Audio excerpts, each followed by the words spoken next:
Musta?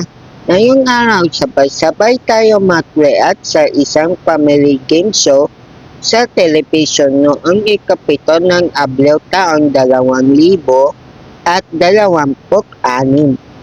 Pero bago pa tayo mag-react, alamin natin muna kung bakit kabilang si Aponayo Mabini sa mga tao na may kapansanan o persons with disability. At ano ba ang mga batas ng mga PWD? Tara, ipapaliwanag ko sa inyo ulit. Noong 1935, nagkaroon siya ng sakit ng polo na naging siyangsi ng pagkapalisan ng kanyang mga binti at iba pang bahagi ng katawan, kaya hindi na siya matalakad at kailangang isakay sa duyan o upuan kapag inilipat ng lugar. Dahil dito, tinagulian siyang dakilang politiko at pasok siya sa kahulugan ng persons with disability.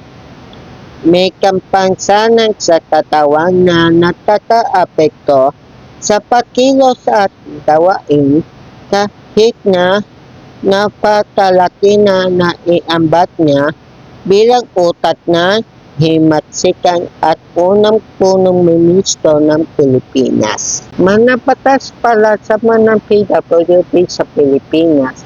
Unang Republic Act 7277 o kilala siya bilang Magna Carta for Disabled Persons. Basahin nyo na lang po yung sa screen natin, okay?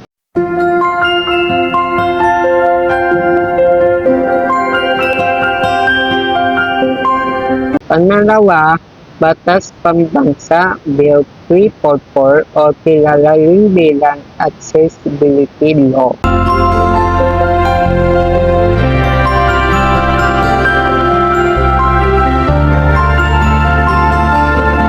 Pangatlo, Republic Act No. 10070.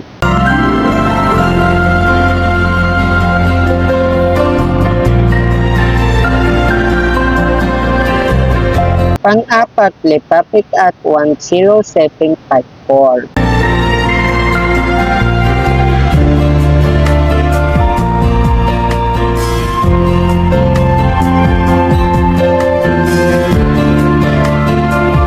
Pang-lima, Republic Act 11699.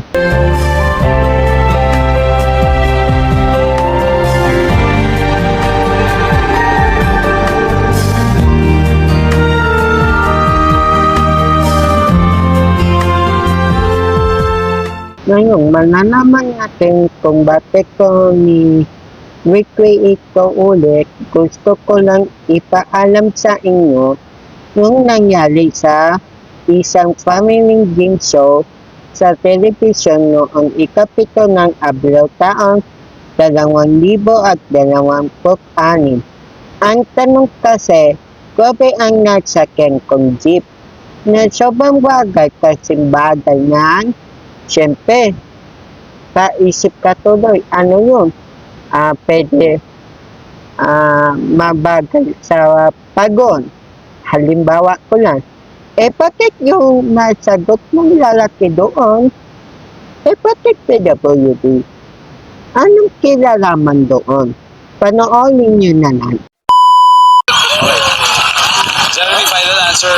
Grabe ang nasakyan kong jeepnas. Sobrang bagal, kasing bagal ng PWD. Kasing bagal ng PWD. Kasing bagal ng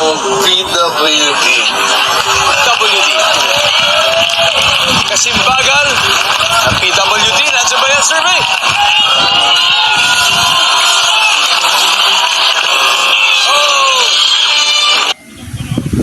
Okay, ang nakikita nyo dito sa ating video explanation ko, ito ay isang example na assignment o halimbawa ng pagtang-aralin sa edukasyon sa pagpapakatao, ESP. Ayan na po. Manakarapatang Pantao, ESP, grade 10. So, pwede kong ipakita sa inyo ito, pero for reference lang, example only. Okay? For reference lang. At don't copy my own answer. Ibig sabihin yan, huwag mong i-copy yung sarili kong sagot. Kasi sarili kong sagot yan. Mag-isip naman kayo. So, ayan for reference. Ito pala yung assignment ko for reference lang. Okay? Yung yan. Ayun lang.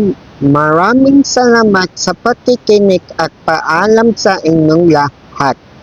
Hanggang sa susunod.